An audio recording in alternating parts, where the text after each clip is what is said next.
اللہ الرحمن الرحیم۔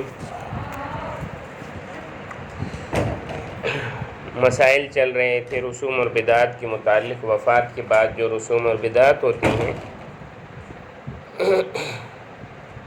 اس میں ایک جو رسم ہے یا بدعت ہے وہ خیرات کے نام سے لوگوں میں مشہور ہے کہ آج کل لوگوں میں ایصال ثواب کا بس ایک ہی طریقہ رہ گیا ہے، یعنی دیگیں چڑھانا اور کھانا کھلانا۔ اس کھانے کو وہ مرنے والے کے قرضے پر مقدم سمجھتے ہیں، اور اس کے علاوہ یہ کھانا میت کی میراث سے دیا جاتا ہے، میت نے جو ترکہ چھوڑا ہے اس سے دیا جاتا ہے، حالانکہ ترکہ میں تمام ورثہ کا حق شامل ہے،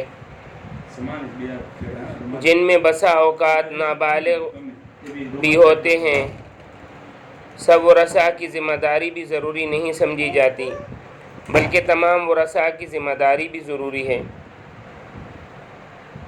ورنہ وہ خیرات ثواب کے بجائے گناہ کا باعث ہوگی۔ اور نابالغ وارث اگر اجازت دے بھی تو ان کی اجازت کا شرعاً اعتبار نہیں ہے۔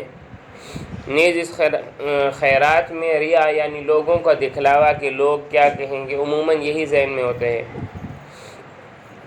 تو اس کا احتمال ہوتا ہے۔ اس کی ایک علامت یہ ہے کہ اگر میت کے لیے خیرات کرنے والوں کو یہ کہا جائے کہ یہ رقم جو اس طرح آپ کھانا پکا کر کھلانے میں صرف کر رہے ہیں، اس میں امیر و غریب تھوڑا تھوڑا کھا لیں گے، ایک وقت کا گزارا ہوگا، بجائے اس طرح خرچ کرنے کے غریب، یتیم اور دیگر مستحق افراد میں یہ رقم بانٹ دیں تاکہ ان کی مختلف ضروریات حل ہو سکیں اور ان کا چند دن کا گزر یا اوقات آسانی سے ہو، تو بعض لوگ تو اس کو میت کے لیے خیرات ہی نہیں سمجھتے، کیونکہ ان کے ہاں خیرات وہ ہوتی ہے جس میں دھوم دھام اور بھیڑ و ازدحام ہو، لوگوں کا آنا جانا ہو، لوگوں کی باتیں ہوں، لوگ آئیں جائیں تاکہ معلوم ہو کہ خیرات ہوئی ہے، ورنہ کیا معلوم کہ بھئی خیرات ہوئی ہے یا نہیں ہوئی۔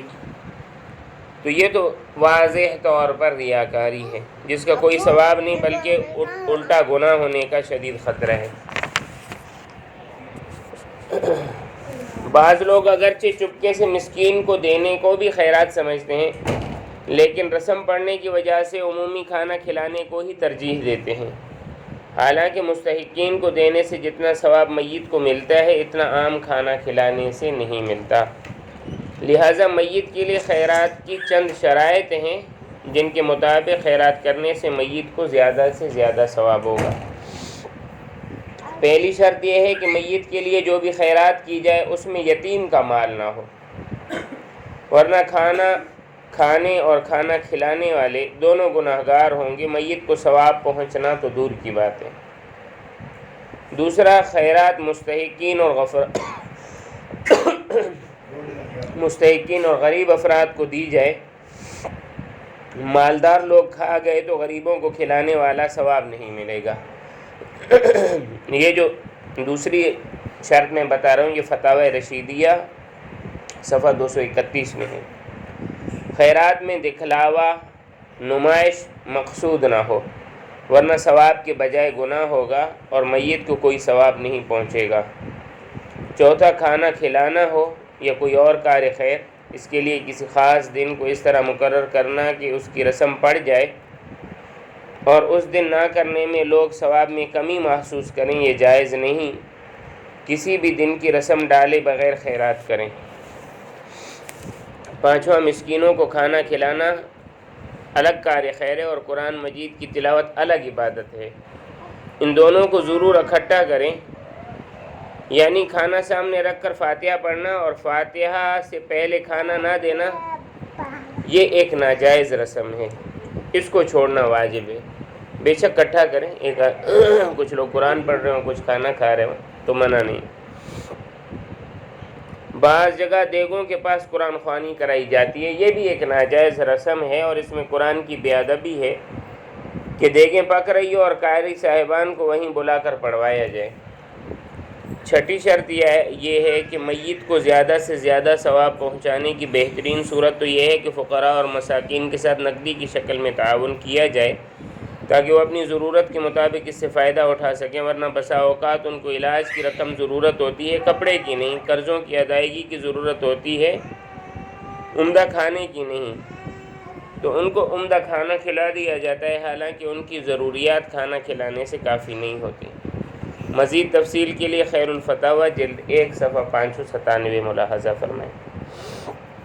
جو لوگ خیرات پر جاتے ہیں تو عموماً وہ تعزیت بھی کرتے ہیں، تو تعزیت کا مسنون طریقہ کیا ہے؟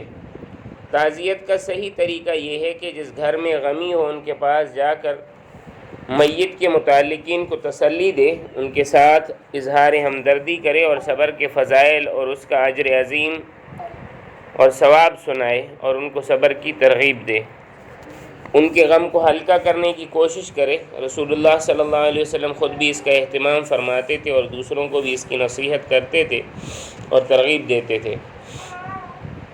نصیحت کے لیے، تعزیت کے لیے جو الفاظ مسنون ہیں اس میں تو ایک یہ ہے کہ انا للہ و انا الیہ راجعون، ایک ہے انا للہ ما اخذ ولہ ما اعطى وکل شیء عندہ باجل مسمى فلتصبر ولتحتسب۔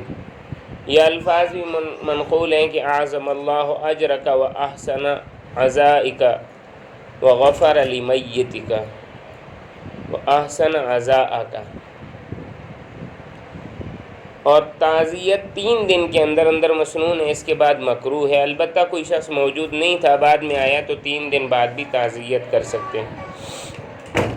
لیکن آج کل جو یہ طریقے ہیں کہ دوران تعزیت بار بار ہاتھ اٹھائے جاتے ہیں، اس کا کوئی ثبوت نہیں، لہٰذا تعزیت کے لیے جانے والوں کا دعا کے لیے بار بار ہاتھ اٹھانا اور دیگر حاضرین کا بھی ان کی پیروی میں ہاتھ اٹھانا اور دعا کے لیے ہاتھ نہ اٹھانے والوں پر ملامت کرنا ناجائز ہے اور بدعت ہے، اور اس طریقے کو چھوڑ دینا ضروری ہے۔ مزید تفصیل کے لیے امداد المفتیین جلد 2 صفحہ 214 ملاحظہ فرمائیے۔ کھانے پر فاتحہ کا حکم کیا ہے؟ میت کے ایصال ثواب کے لیے جو کھانا غریبوں کو کھلایا جاتا ہے اس پر فاتحہ پڑھنے کو ضروری سمجھا جاتا ہے کہ فاتحہ پڑھیں پھر کھائیں، حتیٰ کہ فاتحہ سے پہلے کسی کو کھانے کی اجازت بھی نہیں دی جاتی۔ یہ ایک بے اصل رسم ہے۔ کھانے پر فاتحہ قرآن و حدیث سے ثابت نہیں، اسے لازم یا مسنون سمجھنا ناجائز ہے اور اس کا التزام کرنا بدعت ہے۔ امداد المفتیین جلد 2 صفحہ 158 پر مزید تفصیل آپ دیکھ سکتے ہیں۔ تو آج کا جو ہمارا درس تھا اس میں سب سے پہلے ہم نے خیرات کی شرائط پڑھی ہیں کہ آج کل جو سلسلہ چلتا ہے اس کے بجائے جو ہے نقدی وغیرہ دے دی جائے، ریا سے بچا جائے۔ اس میں چند شرائط تھی۔ پہلا یہ ہے کہ یتیم کا مال نہ ہو، دوسرا مستحقین اور غریب افراد کو دی جائے، تیسرا دکھلاوا مقصود نہ ہو، چوتھا یہ ہے کہ اس کے لیے دن مقرر نہ کیا جائے، پانچواں قرآن مجید کو اس خیرات کے ساتھ لازم نہ کیا جائے، ویسے پڑھا جاتا ہے تو پڑھا جائے، دیگوں وغیرہ پر لا کر اس کو پڑھایا نہ جائے، چھٹا یہ ہے کہ بہتر صورت یہ ہے کہ نقدی تقسیم کی جائے۔ پھر تعزیت کا مسنون طریقہ کہ 3 دن کے اندر اندر کی جائے، ان کو صبر کی تلقین کی جائے۔